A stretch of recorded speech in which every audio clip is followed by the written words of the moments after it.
اما بعد فاعوذ باللہ من الشیطان الرجیم بسم اللہ الرحمن الرحیم۔ پہلے تھوڑا ترجمہ دیکھیں، دوبارہ کرتا ہوں شروع سے۔ بازربی کے معنی سعاد، اسم کے معنی نام، اللہ اللہ، الرحمن بہت بڑا مہربان، الرحیم نہایت رحم کرنے والا۔ پورا ترجمہ اللہ کے نام کے ساتھ جو بہت بڑا مہربان نہایت رحم کرنے والا ہے۔ الحمد تمام تعریفیں لام زیرلی کے لیے اللہ اللہ رب پروردگار العالمین تمام جہانوں۔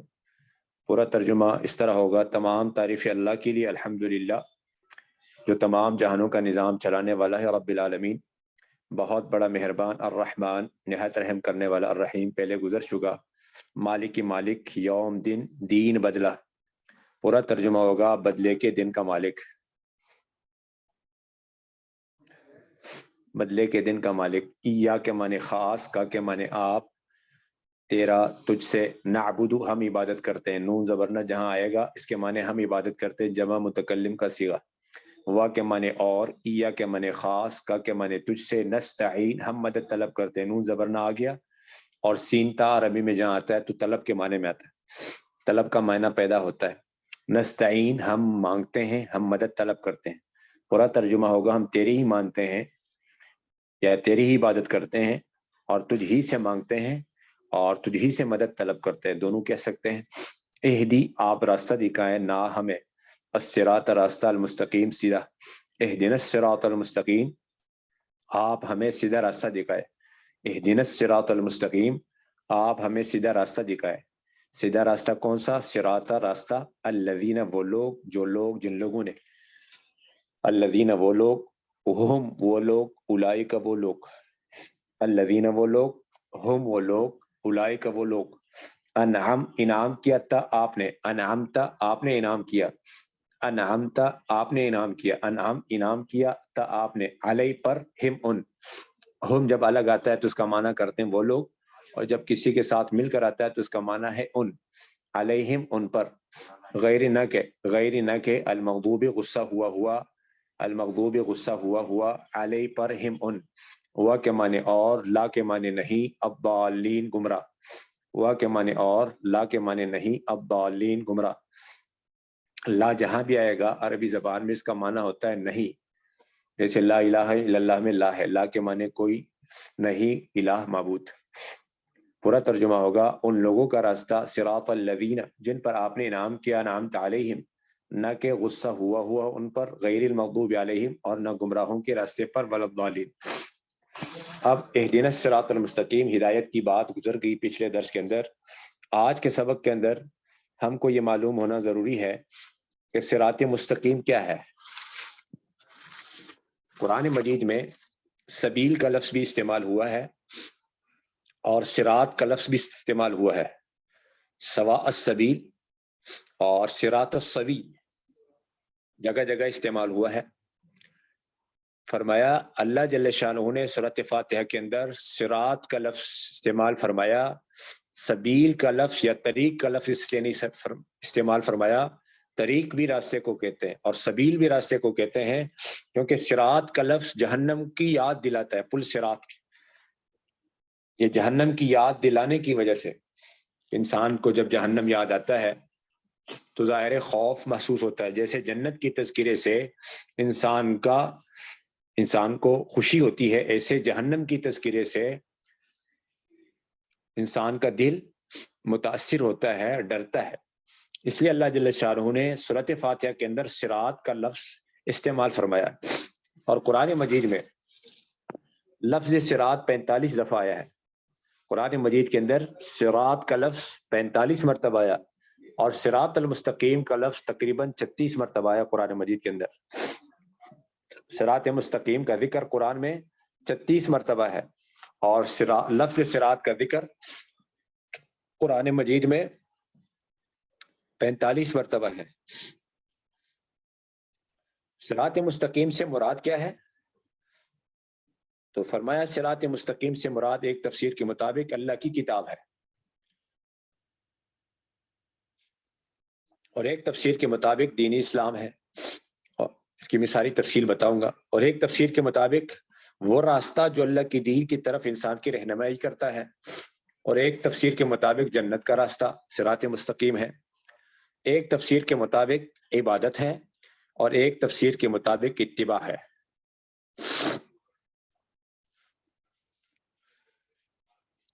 اور یہ کل تقریباً 6 تفسیریں ہوگی۔ نمبر 1 کتاب اللہ، نمبر 2 دین اسلام صراط مستقیم سے مراد، نمبر 3 وہ راستہ جو انسان کو اللہ کے دین کی طرف لے جاتا ہے، نمبر 4 جنت کا راستہ، نمبر 5 عبادت، نمبر 6 اتباع۔ سورۃ یاسین میں اللہ پاک فرماتے ہیں تو میری بندگی کرو، یہی صراط مستقیم ہے، وَأَنِ اعْبُدُونِي هَذَا صراط مستقیم۔ جو اللہ کی مان کر کے چل رہا ہے وہ صراط مستقیم ہی پر ہے، کیونکہ بندہ جس کی مانتا ہے وہ اس کا معبود ہے۔ اگر بندہ اپنی دل کا مانتا ہے تو یہ دل اس کا معبود ہے، اور اگر بندہ اللہ کی مانتا ہے تو اللہ اس کا معبود ہے۔ تو جس کی عبادت کی جاتی ہے اسی کو رب کہتے ہیں، جس کی مانی جاتی ہے اسی کو رب کہتے ہیں، اور جس کی انسان مان کر کے چلتا ہے وہی اس کا بندہ ہوتا ہے۔ اسی وجہ سے حدیث کے اندر فرمایا، بخاری شریف کی روایت میں ہے، ہلاک ہو جائے تعیسہ، درہم کا بندہ عبد الدرہم، دینار کا بندہ وہ عبد الدینار یعنی پیسوں کا بندہ، وہ عبد الخمیسۃ والقطیفۃ چادر اور جوڑے کا بندہ، یعنی جس کو پیسے دو چیزیں دو تو خوش ہوتا ہے، انو اعطی رضی، اور اگر چیزیں نہ دو مال نہ دو تو ناراض ہوتا ہے، وَإِن لَّمْ يُعْطَ سَخِطَ۔ تو یہ کیا حضور صلی اللہ علیہ وسلم نے فرمایا ہلاک ہو جائیے جو پیسوں کے دینے سے خوش ہوتا ہے۔ آج اگر ہم دیکھیں عملی طور پر، بیٹا کب خوش ہوتا ہے؟ جب اس سے پیسے دو، بیٹی کب خوش ہوتی ہے؟ جب اس سے پیسے ملے، بیوی کب خوش ہوتی ہے؟ جب پیسے ملے، بھائی کب خوش ہوتے ہیں؟ جب پیسے ملے، بہنیں کب خوش ہوتی ہیں؟ جب پیسے دو، ماں باپ کب خوش ہوتے ہیں؟ جب پیسے دو۔ قرآن مجید میں اللہ جل شانہ نے منافقین کی ایک نشانی بتائی، وہ یہ بتائی کہ نبی جی یہ صدقات کے تقسیم میں آپ پر عیب لگاتے ہو، وَمِنْهُمْ مَن يَلْمِزُكَ فِي الصَّدَقَاتِ، اگر دو تو یہ راضی رہتے ہیں، اِنْ أُعْطُوا رَضُوا، اگر نہ دو تو ناراض ہوتے، وَإِن لَّمْ يُعْطَوْا إِذَا هُمْ يَسْخِطُونَ۔ کہنے کا مقصد میرا یہ ہے کہ آج ہم مال کے پوجا کاری، مال کے بندے، ہم آج مال کے بندے بن گئے۔ کیسے؟ مال جو بھی دے وہ جیسا بھی ہو ہمارے نظروں میں وہ سب سے اعلیٰ اور برتر ہوتا ہے، اور جو مال نہ دیں اس سے ہمیں محبت نہیں ہوتی۔ اس لیے فرمایا کسی سے کچھ مانگا اس نے دی، آپ اس کی تعریف کرنے لگے۔ شیخ عبد القادر جیلانی رحمہ اللہ نے لکھا، آپ اس کی تعریف کرنے لگے، اور کسی سے کچھ مانگا اس نے نہیں دیا، آپ اس کو برا بھلا کہنے لگے، تو یہ دینے میں روکنے میں آپ نے ان دونوں کو اللہ کا شریک بنایا۔ المعطی دینے والا بھی اللہ، المانع روکنے والا بھی اللہ۔ حضور صلی اللہ علیہ وسلم سے بخاری کی روایت کے اندر ثابت ہے، آپ صلی اللہ علیہ وسلم نے 5 اونٹ دیے، دینے کے بعد انہوں نے کہا حملتنا، آپ نے ہمیں دیا، آپ نے کہا نہیں نہیں نہیں نہیں، ما حملتکم، تمہیں دینے والا اللہ ہے، ولکن اللہ حملکم۔ اور غزوہ حنین کے اندر حضور صلی اللہ علیہ وسلم نے فرمایا میں تو صرف تقسیم کرنے والا ہوں، انما انا قاسم، دینے والا تو اللہ ہے، واللہ یعطی، کیونکہ المعطی اللہ کے 99 ناموں میں سے، دینے والا اللہ اور روکنے والا المانع بھی اللہ ہے۔ تو غرض میرے کہنے کا یہ ہے کہ جس کی انسان عبادت کرتا ہے، وَأَنِ اعْبُدُونِي هَذَا صِرَاطٌ مُسْتَقِيمٌ، اور ایک اور آیت کے اندر فرمایا اللہ میرا بھی رب تمہارا رب ہے، ذالکم اللہ ربکم ان اللہ ربی و ربکم فاعبدوہ، یہی صراط مستقیم ہے، ھذا صراط مستقیم۔ فرمایا قرآن کی تفسیر قرآن کرتا ہے، نماز کے رکعات میں صراط مستقیم، بعض نے کہا صراط مستقیم سے مراد استقامت ہے، دونوں کی میں الگ الگ تشریح بتاتا ہوں۔ حضور صلی اللہ علیہ وسلم نے فرمایا مجھے اللہ پاک نے صراط مستقیم کی میری رہبری کی، قل اننی ہدانی ربی الی صراط مستقیم، یہ میں نے خود صراط مستقیم کو نہیں پایا، یہ کہ قرآن مجید میں اللہ پاک نے 8 مرتبہ اس لفظ کو ذکر فرمایا، اللہ جس سے چاہے ہدایت دیتے ہیں، یہدی من یشاء، اور قرآن مجید میں 4 مرتبہ اللہ پاک نے فرمایا اللہ جس سے چاہتے ہے صراط مستقیم کی طرف ہدایت دیتا ہے، یہدی من یشاء الی صراط مستقیم۔ ابراہیم علیہ السلام جو توحید کا امام ہے، ان کے بارے میں اللہ پاک نے قرآن میں ارشاد فرمایا شاکرا لانعمہ اجتباہ، ہم نے انہیں صراط مستقیم بتایا، وہداہ الی صراط مستقیم۔ حضور صلی اللہ علیہ وسلم سے اللہ نے فرمایا قرآن میں کہ اللہ تجھے صراط مستقیم کی ہدایت دے گا، راستہ دکھائے گا۔ سورۃ فتح کے اندر لیغفر لک اللہ ما تقدم من ذنبک وما تاخر ویتم نعمتہ علیک، آگے فرمایا تجھے صراط مستقیم کی طرف ہدایت دے گا اللہ پاک، ویہدیک صراطا مستقیما۔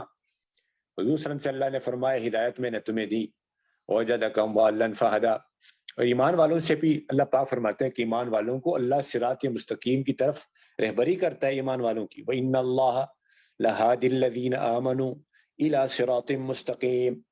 اور قرآن مجید کے ایک اور آیت کے اندر اللہ پاک ارشاد فرما رہے ہیں آپ ان سے کہتے کہ بے یقیناً میرا راستہ سیدھا راستہ ہے، وَأَنَّ هَذَا صِرَاطِي مُسْتَقِيمًا، اس کے پیچھے چلو، اس کا اتباع کرو، فَاتَّبِعُوهُ، سمجھنے کی بات ہے، میرا راستہ سیدھا راستہ ہے، اس کا اتباع کرو، فَاتَّبِعُوهُ، اور راستوں کے پیچھے مت چلو، وَلَا تَتَّبِعُوا السُّبُلَ، اگر اور راستوں کو تمہارے سامنے بہت سارے راستے آئیں گے اور راستوں کے پیچھے چلو گے تو کیا ہوگا، نبی کا راستہ بھول جاؤ گے، فَتَفَرَّقَ بِكُمْ عَنْ سَبِيلِهِ ذَلِكُمْ وَصَّاكُمْ بِهِ، اللہ تمہیں اس کی وصیت کرتا ہے، اللہ میں وصیت کر رہے ہیں نبی کے راستے کے پیچھے چلو۔ اب نبی کا راستہ کیا ہے؟ نبی کا راستہ وہی ہے جو اللہ پاک نے اپنے لیے قرآن میں ارشاد فرمایا کہ نبی کیا کرتا ہے، نبی دعوت دیتا ہے، قرآن میں ہے، اور اللہ بھی داعی ہے، اللہ دعوت دے رہا ہے، 3 جگہ قرآن میں کہ سب سے پہلا داعی جو دعوت کا کام کرتا ہے تبلیغی، وہ اللہ کی ذات ہے، واللہ یدعو الی دار السلام، ایک جگہ فرمایا اللہ دار السلام جنت کا داعی ہے، ساتھ فرمایا ویہدی من یشاء الی صراط مستقیم، اللہ جس سے چاہتا ہے صراط مستقیم کی طرف ہدایت دیتا ہے۔ ایک اور جگہ قرآن میں اللہ پاک فرماتے ہیں کہ اللہ مغفرت کا داعی ہے، زمین آسمان کا خالق، فاطر السماوات والارض یدعوکم لیغفر لکم، ایک اور جگہ اللہ پاک قرآن میں ارشاد فرما رہے ہیں اللہ جنت مغفرت دونوں کا داعی ہے، واللہ یدعو الی الجنت والمغفرۃ باذنہ،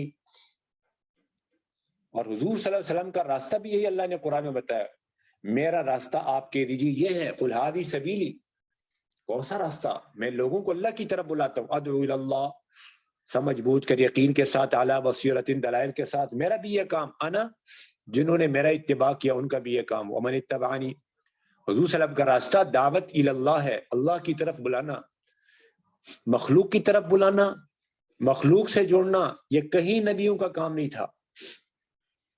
نبیوں کا کام کیا تھا؟ ہر صحابی کا تعلق اللہ کے ساتھ جوڑنا، ہر انسان کا تعلق اللہ کے ساتھ جوڑنا، یہ نبی کا کام تھا۔ اب ہم مخلوق سے تعلق بنانے میں تو مدد کرتے رہتے ہیں، میرے جاننے والا ہے اس سے آپ کے تعلقات بنواتا ہوں، کل موقع پہ کام آئے گا، نہیں، اللہ سب سے ناتا توڑ بابا، رب سے ناتا جوڑ بابا۔ اس لیے نبی نے اس بات کی محنت کی کہ ہر مسلمان کا تعلق اللہ کے ساتھ جڑ جائے، اور قرآن مجید میں اللہ پاک نے حضور صلی اللہ علیہ وسلم سے فرمایا آپ صراط مستقیم پر ہے، انکا علی صراط مستقیم، اور ایک جگہ فرمایا آپ ان لوگوں کو صراط مستقیم کی طرف ہدایت دے رہے ہیں، راستہ بتا رہے ہیں، وَإِنَّكَ لَتَهْدِيهِمْ إِلَى صِرَاطٍ مُسْتَقِيمٍ۔ موسیٰ علیہ السلام اور ہارون علیہ السلام کے بارے میں اللہ نے قرآن میں فرمایا ہم نے ان دونوں کو صراط مستقیم بتایا، وَهَدَيْنَاهُمَ الصِّرَاطَ الْمُسْتَقِيمَ، اور ایک آیت کے اندر تو اللہ پاک فرماتے ہیں آپ کہہ دو میرا رب صراط مستقیم پر، ان ربی علی صراط مستقیم، صراط مستقیم اتنی اعلیٰ بات کہ اللہ ہی صراط مستقیم پر ہے۔ اور کہیں یہ دعا اس الفاظ سے، اور ایک اور آیت کے اندر ہے نا وَلَهَدَيْنَاهُمْ صِرَاطًا مُسْتَقِيمًا، صراط مستقیم کہیں فرمایا صراط اللہ الذی لہ ما فی السماوات والارض، آگے فرمایا صراط العزیز الحمید وَيَهْدِيَكُمْ صِرَاطًا مُسْتَقِيمًا، قرآن میں جگہ جگہ ہے۔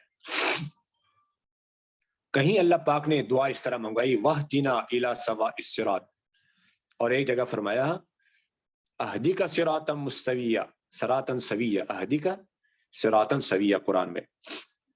اب ایک تفسیر تو اس کی یہ ہوئی کہ انسان نماز کے رکعات میں اللہ پاک سے مانگ رہے ہیں اہدنا الصراط المستقیم، یا اللہ ہمیں سیدھا راستہ بتا۔ دوسری تفسیر یہ ہے کہ صراط مستقیم پر ہمیں استقامت عطا فرما، صراط مستقیم یعنی سیدھے راستے پر استقامت کی دعا. اور استقامت کی دعا حضور صلی اللہ علیہ وسلم کو حکم تھا. آپ صلی اللہ علیہ وسلم دو کام کرتے تھے. پہلا کام خود عمل کرنا، حضور کو حکم تھا نا فاستقم کما امرت، جیسے حکم ہے ویسے استقامت کے ساتھ رہو. جمنا، استقامت کے معنی جمنا. اور جو انہوں نے آپ کا اتباع کیا ان کا بھی کام ہے فاستقم کما امرت ومن تاب معک. اور ایک روایت کے اندر، ایک اور آیت کے اندر اللہ پاک فرماتے ہیں جنہوں نے ربنا اللہ کہا ان الذین قالوا ربنا اللہ، پھر اس پر جمع رہے ثم استقاموا. ایک اور آیت کے اندر اللہ پاک فرماتے ہیں جنہوں نے ربنا اللہ کہا، پھر اس پر یعنی یوں کہا کہ ہمارا رب اللہ ہے، پھر اس پر جمع رہے ثم استقاموا فلا خوف علیہم ولا هم يحزنون. اور دوسری آیت میں تتنزل علیہم الملائکہ، پھر اس بات پر جمع رہے کہ ہمارا رب اللہ ہے، ہم اللہ ہی کے مانتے ہیں، ہمارا نظام چلانے والا اللہ ہے. پھر اس بات پر جمع رہے تو اللہ جل شانہ فرشتے اتارتے ہیں ان کے تتنزل علیہم الملائکہ کہ تم ڈرنا مت، اللہ تخافوا، اور تم غم نہ کرو، ولا تحزنوا، تمہیں جنت کی خوشخبری، ابشروا بالجنت التی، جس کا تم سے وعدہ کنتم توعدون، ہم دنیا میں بھی تمہارے مددگار تھے، نحن اولیاؤکم فی الحیات الدنیا، اور آخرت میں بھی، وفی الآخرہ، اور تمہارے لیے وہ کچھ ہے جو تم چاہتے ہیں، وَلَكُمْ فِيهَا مَا تَشْتَهِي أَنفُسُكُمْ وَلَكُمْ فِيهَا مَا تَدَّعُونَ. یہ مہمان نوازی نزلا من غفور الرحیم، یہ اللہ کی طرف سے، غفور رحیم کی طرف سے مہمان نوازی کا سامان ہے تمہارے لیے. اللہ جل شانہ نے قرآن میں بتایا. استقامت حضور صلی اللہ علیہ وسلم نے فرمایا آمنت باللہ کہو پھر جمع رہو، قل آمنت باللہ ثم استقم. آمنت باللہ کہو پھر جمع رہو، اسی پر ڈٹے رہو. کہنا تو آسان ہے، ڈٹنا مشکل ہے. قل آمنت باللہ ثم استقم. اور اس کے ساتھ ساتھ فرمایا سوال پیدا ہوتا ہے کہ جو مثال کے طور پر نبی ہے وہ تو ہدایت یافتہ ہے، پھر اس کے ہدایت مانگنے کا مطلب کیا ہے؟ پھر وہ نماز میں وہ بھی تو پڑھتے رہے حضور صلی اللہ علیہ وسلم اہدنا الصراط المستقیم. تو اس کے کئی معنی کیے گئے. پہلا معنی کیا ہے یعنی ثبتنا، ہمیں ثابت قدم رکھیں. اہدنا کا مطلب ثابت قدم رہنا. ہدایت پر تو ہے، ایک چیز آپ کے پاس ہے، آپ کو کہا جائے وہ چیز حاصل کرو تو وہ کہتا ہے تحصیل حاصل. ایک چیز میرے پاس ہے، مجھے اس کو لینے کی ضرورت ہی نہیں، کیونکہ پہلے سے ہے. مثال کے اوپر اگر میں یہ کہوں میرے پاس پہلے سے ہدایت ہے تو مجھے دوبارہ ہدایت مانگنے کی ضرورت کیا ہے؟ تو فرمایا نمبر ایک اس کا معنی ہے ثبتنا، یا اللہ ہمیں ثابت قدم رکھیں. نمبر دو، یا اللہ ہمارے دل میں رشد عطا فرما. رشد نیکی کرنے کا جذبہ دل میں پیدا ہو جاتا ہے، پھر وہ انسان نیکی کرتا رہتا ہے. نمبر تین، ہمیں توفیق دے، وفقنا. نمبر چار، ہمیں الہام فرما، ہمارے دل میں القاء فرما، الہمنا. تو اس لحاظ سے مطلوب یہ ہے. پھر آگے فرمایا دیکھو دو راستے ہیں. نبیوں نے جو راستہ ہمیں دیا ہے وہ ایمان اعمال والا راستہ ہے، اور یہود و نصارہ کا جو راستہ ہے وہ ملک اور مال والا راستہ ہے. سورۃ فاتحہ کے اندر انسان نبیوں والا راستہ اللہ سے مانگتا ہے، یا اللہ مجھے نبیوں کے راستے پر چلا، کیونکہ صراط الذین انعمت علیہم سے مراد چار طبقے جو قرآن میں اللہ نے ذکر فرمایا. جو اللہ اور رسول کی اطاعت کرے گا، من یطع اللہ والرسول، ان کا حشر فاولئک، نبیوں کے ساتھ ہوگا، مع الذین انعم اللہ علیہم من النبیین، صدیقین کے ساتھ ہوگا، والصدیقین. صدیق فرمایا جو نبی کا عکس ہوتا ہے، جو ہر قدم نبی کے قدم پر رکھتا ہے 100%، اس کو صدیق بولتے ہیں. صدیق کسے کہتے ہیں؟ جو نبی کا عکس ہوتا ہے، جو اپنے ہر قدم کو نبی کے قدم پر رکھتا ہے. پھر شہداء، پھر صالحین، وحسن اولئک، یہ چار طبقات بتائے. تو اللہ پاک نے فرمایا نبیوں کے راستے پہ مجھے چلا. نبیوں والا راستہ ایمان اعمال والا راستہ، اور غیر المغضوب یہود علیہم ولا الضالین عیسائی کرسچن، ان کے راستے سے یعنی ملک مال والوں کے راستے سے پناہ مانگی گئی نماز کے رکعات میں. ایک مسلمان آج اللہ سے مانگ رہا ہے کہ اللہ میں نبیوں کے راستے پر چلنا چاہتا ہوں، لیکن مسئلہ کیا ہے؟ محنت دکان کی کرتا ہے، دعا ایمان کی کرتا ہے. اس کی مثال سمجھیں. ایک آدمی بیج بوتا ہے کیکر کا اور بچوں کو خوشخبری سناتا ہے باغ لگے گا انگور کا، کیونکہ اللہ غفور رحیم ہے.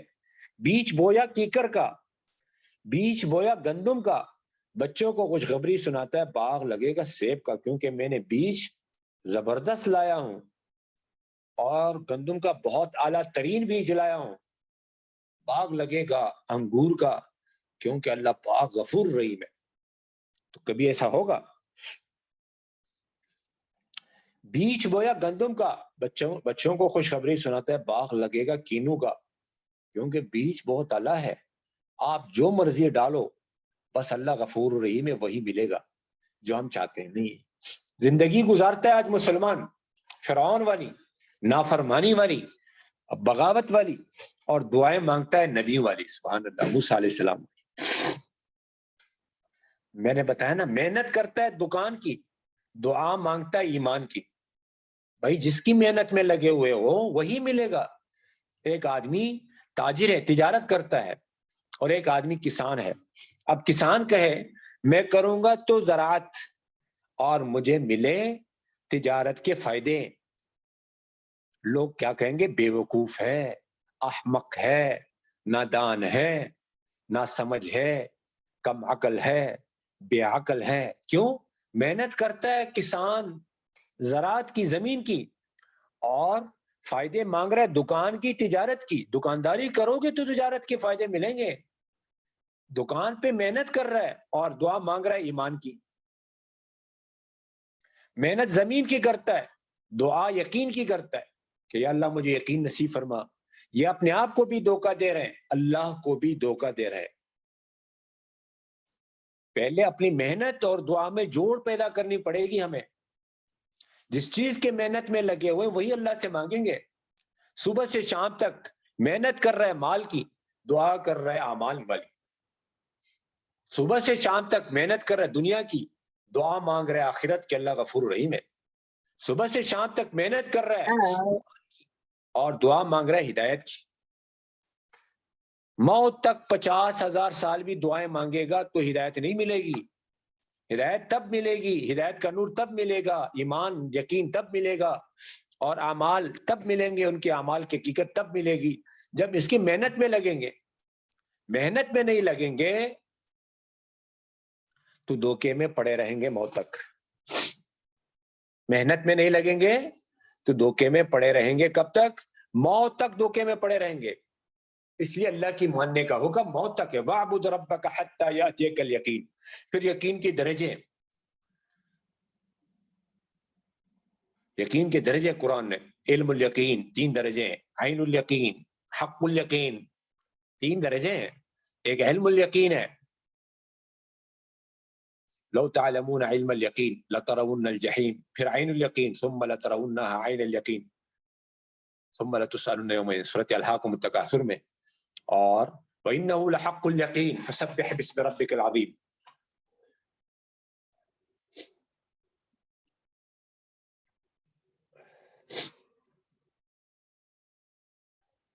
سورۃ القاریہ کے آخر میں وَإِنَّهُ لَحَقُّ الْيَقِينِ، حق الیقین ہے، ہدایت کے درجے ہیں۔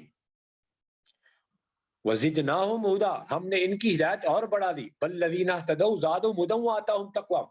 قرآن میں حکم ہے 17 نبیوں کا یا 19 نبیوں کا ذکر ہے ایک جگہ، وَتِلْكَ حُجَّتُنَا آتَيْنَا إِبْرَاهِيمَ عَلَىٰ قَوْمِهِ نَرْفَعُ دَرَجَاتٍ مَن نَّشَاءُ إِنَّ رَبَّكَ حَكِيمٌ عَلِيمٌ۔ آگے فرمایا یہی وہ لوگ ہیں، ان کی ہدایت کا اقتداء کرو۔ أُولَٰئِكَ الَّذِينَ هَدَاهُمُ اللَّهُ، ان لوگوں کو ہدایت اللہ ہی نے دی، ان کی ہدایت کا اقتداء کرو۔ فَبِهُدَاهُ مُقْتَدِهْ، فَبِهُدَاهُ مُقْتَدِهْ۔ میرے کہنے کا مقصد یہ ہے، جس کی کاپی نکالو گے اسی کے ساتھ محبت کرنے والے شمار ہو گئے۔ شکل نبی والی پسند نہیں، گھر نبی والا پسند نہیں، کانا نبی والا پسند نہیں۔ ابو حاتم رحمت اللہ علیہ، شیخ ابو حاتم رحمت اللہ علیہ، فضائل صدقات ایک کتاب ہے، تبلیغ کے اندر ہم پڑھتے رہتے ہیں، ان کے اندر ان کی 3 قصے لکھے گئے، اور تینوں قصے بہت اعلیٰ ہے کہ ہم کس کا اتباع کر رہے ہیں۔ یہ حج کی جماعت میں جا رہے تھے، متوکلین کی جماعت تھی، ایک تاجر نے ان کی عادت کی، ان کی ضیافت کی، ان کے لیے کھانا تیار کیا۔ ایک تاجر نے، تاجر کہنے لگے ایک بڑے بزرگ ہے، عالم ہیں، ان کی زیارت کے لیے میں نے جانا ہے، آپ ساتھ جانا چاہے تو انہوں نے کہا عالم کی زیارت کرنا بھی عین عبادت ہے، کیونکہ کچھ چیزیں ایسے ہیں جن کو دیکھنا بھی عبادت ہے، ماں باپ کا چہرہ، قرآن، بیت اللہ، عالم۔ تو چلے گئے، جب دیکھا وہاں پہنچے تو بڑا عالیشان گھر، سوچ میں پڑ گئے کہ بڑا عالم اور اتنا عالیشان گھر کیسے ہو سکتا ہے۔ تو جا کر شیخ صاحب سے اندر سے اور عالیشان شیخ صاحب سے پوچھنے لگے کہ میں نے کچھ پوچھنا ہے۔ سوالات ہوئے، پہلا سوال یہ آپ نے علم کس سے حاصل کیا؟ اس نے کہا معتبر علماء سے۔ انہیں کہا انہوں نے؟ بولا تابعین، تبع تابعین، پھر تابعین، تابعین نے صحابہ سے، صحابہ نے کس سے سیکھا؟ حضور صلی اللہ علیہ وسلم سے، حضور صلی اللہ علیہ وسلم نے کس سے سیکھا؟ جبرائیل علیہ السلام۔ جبرائیل علیہ السلام کہاں سے لے؟ بول اللہ۔ بول اللہ پاک نے جبرائیل علیہ السلام کے ذریعے جو دین حضور صلی اللہ علیہ وسلم تک پہنچایا، حضور نے صحابہ کو، صحابہ نے تابعین کو، تابعین نے تبع تابعین کو، معتبر علماء کو آپ تک پہنچا۔ اس میں کہیں یہ لکھا ہے کہ جس کا جتنا بڑا گھر ہوگا اس کا اتنا ہی مرتبہ اللہ کے یہاں ہوگا؟ بولا نہیں، اس میں تو یہ نہیں لکھا۔ بولا اس میں پھر کیا لکھا؟ بولا اس میں یہ لکھا دنیا سے بے رغبتی کا ذکر ہے، دنیا سے زہد کا ذکر ہے۔ تو حضرت نے فرمایا پھر تم نے کس کا اتباع کیا؟ حضور صلی اللہ علیہ وسلم اور صحابہ کا، یا قارون، فرعون، حامان کا؟ پھر آگے گئے، دوسرا صاحب ملے، بہت بڑے مشہور تھے اللہ والوں کے نام سے، لوگوں نے اس کو بتایا، اس کے پاس چلے گئے۔ دیکھو سمجھانے کے لیے میں کس سے سنا رہا ہوں۔ ان کے پاس چلے گئے، ان سے کہنے لگے میں ایک عاجمی آدمی ہوں، آپ سے بالکل دین کی ابتدائی حصہ سیکھنے آیا ہوں، مجھے وضو کر کے دکھا۔ حضور صلی اللہ علیہ وسلم کے زمانے میں جو دین سکھایا جاتا تھا وہی نہیں بتایا جاتا کہ آپ نے منہ ایسا دھونا ہے، نہیں، کر کے دکھایا جاتا تھا، چہرہ دھو کر کے بتایا جاتا تھا، دکھایا جاتا تھا، ہاتھ دھو کر کے۔ انہوں نے وضو کیا۔ اب امام شیخ ابو حاتم رحمۃ اللہ علیہ نے وضو شروع کیا تو ہاتھ کو 3 مرتبہ دھو کر چوتھی مرتبہ دھونے لگا۔ اس نے کہا نہیں نہیں، چوتھی مرتبہ نہ مت دھونا۔ اس نے کہا کیوں، کیا ہوا؟ بولا یہ اسراف ہے۔ بولا اچھا، میرا ایک چلو پانی زیادہ استعمال کرنا اسراف ہے، یہ آپ نے اتنا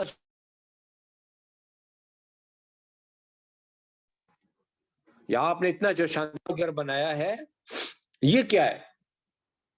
وہ سمجھ گئے۔ پھر حضور صلی اللہ علیہ وسلم کے شہر مدینہ منورہ گئے ابو حاتم رحمۃ اللہ علیہ، لوگوں سے پوچھا حضور صلی اللہ علیہ وسلم کا بنگلہ اور محل کہاں ہے؟ پہلے سوال یہ کیا کہ یہ کس کا شہر ہے؟ لوگوں نے یہ بتایا کہ مدینہ منورہ حضور صلی اللہ علیہ وسلم اور صحابہ کا شہر ہے۔ بولا اچھا؟ بولا جی ہاں۔ بولا یہ بتاؤ حضور صلی اللہ علیہ وسلم کا محل کہاں ہے، ان کا بنگلہ کہاں ہے؟ انہوں نے کہا حضور صلی اللہ علیہ وسلم کا تو کوئی بنگلہ نہیں تھا، کوئی محل نہیں تھا، چھوٹا گھر تھا۔ سورۃ حجرات قرآن میں نا، ینادونک من وراء الحجرات ان الذین ینادون من وراء الحجرات، حجرے چھوٹے چھوٹے۔ آپ صلی اللہ علیہ وسلم کے حجرہ اتنا چھوٹا تھا کہ 3 قبریں بنی، چھوٹے کی گنجائش نہیں۔ ہم عائشہ فرماتی ہے رات کو جب آپ نماز پڑھتے تھے تو سجدہ لگانے کے لیے مجھے پاؤں سمیٹنے پڑتے تھے، رضی اللہ تعالیٰ۔ بولا کہ تو چھوٹے چھوٹے محلات تھے۔ بولا صحابہ کے چھوٹے چھوٹے حجرے تھے۔ بولا صحابہ کے محلات کدھر ہے، بنگلے کہاں ہیں؟ انہوں نے کہا کہ صحابہ کے بھی بنگلے نہیں تھے، چھوٹے چھوٹے مکانات تھے۔ اس لیے جب حضور صلی اللہ علیہ وسلم کے کمرے گرائے گئے تو بڑے بڑے تابعین اور تبع تابعین جو زمانے میں تھے بڑے روئے کہ کاش یہ نہ گرائے جاتے تاکہ بعد میں آنے والے دیکھ کر حضور صلی اللہ علیہ وسلم کی طرز زندگی کو عملی طور پر دیکھ کر سیکھ جاتے۔ تو اس نے کہا، ابو حاتم رحمۃ اللہ علیہ نے لوگوں سے کہا پھر یہ شہر تو قارون فرعون کا شہر ہے، بڑے بڑے محلات اس پہ بنائیں گے۔ انہوں نے کہا گستاخ مدینہ ہے۔ پکڑ کر والی مدینہ کے پاس لے گئے، جو گورنر تھا اس کے پاس لے گئے۔ اس نے کہا یہ کیا بات ہے؟ اس نے کہا آپ جلدی نہ کریں، قرآن مجید میں اللہ پاک فرماتے ہیں کہ تمہارے لیے حضور صلی اللہ علیہ وسلم کی زندگی میں بہترین نمونہ ہے، لقد کان لکم فی رسول اللہ اسوۃ حسنہ، اسوۃ حسنہ، اسوۃ حسنہ، بہترین نمونہ ہے۔ میں نے ان سے یہ سوال کیا، انہوں نے جواب دیا۔ میں نے پوچھا تم نے کس کا اتباع کیا؟ حضور صلی اللہ علیہ وسلم کی کاپی تو نہیں نکالی؟ میڈ ان چائنا کو میڈ ان جاپان کیسے کہوں؟ حضرت عمر رضی اللہ تعالیٰ عنہ فرماتے ہیں، دیکھو بات تو تھوڑی مشکل ہے لیکن کرنی پڑے گی، کہ تمہیں معلوم ہے کہ اس امت کا فرعون کون ہے، یعنی ہماری اس امت کا، حضور صلی اللہ علیہ وسلم کی امت کا فرعون کون ہے؟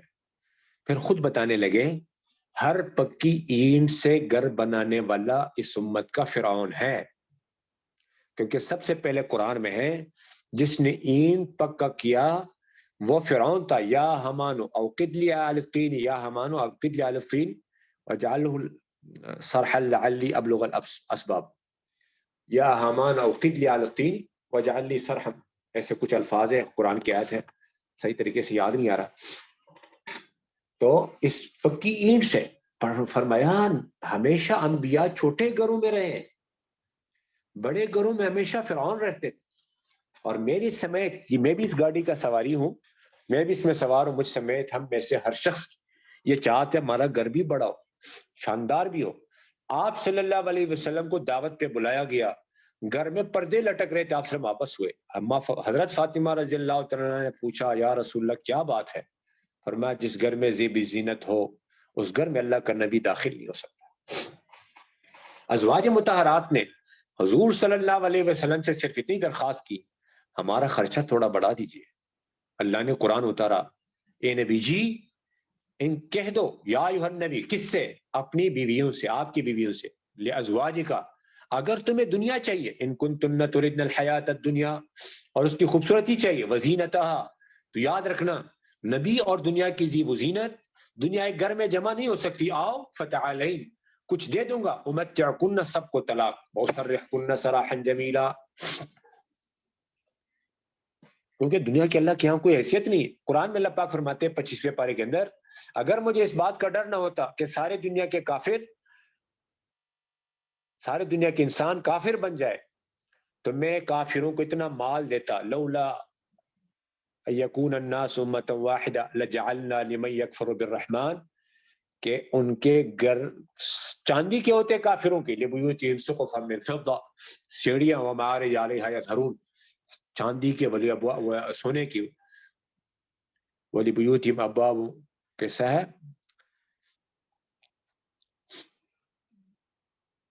سقفا من فضة ومعارج علیہا ولبیوتہم ابواب، ایسے قرآن کی آیت ہے، صحیح یاد نہیں آ رہا، اللہ پاک معاف فرمائے، استغفر اللہ العظیم، لبیوتہم ابوابا وسرا علیہا یتکئون وزخرفا وان کل ذلک لما متاع الحیاۃ الدنیا، تھوڑا یاد آ گیا، اللہ نے یاد دلایا۔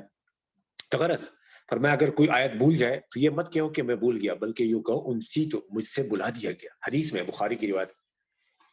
اس لیے میرے محترم دوستوں بزرگوں، سمجھنے کی بات یہ ہے کہ سورۃ فاتحہ کے اندر ہم ایمان اعمال والا راستہ، حضور صلی اللہ علیہ وسلم کو تو اللہ نے دنیا کی زیب و زینت کی طرف آنکھ اٹھا کر دیکھنے سے 3 جگہ قرآن میں منع فرمایا، 2 جگہ لا تمدن عینیک الی ما متعنا بازواج منهم زہرۃ الحیاۃ الدنیا، ایک جگہ لا تعد عیناک ہے۔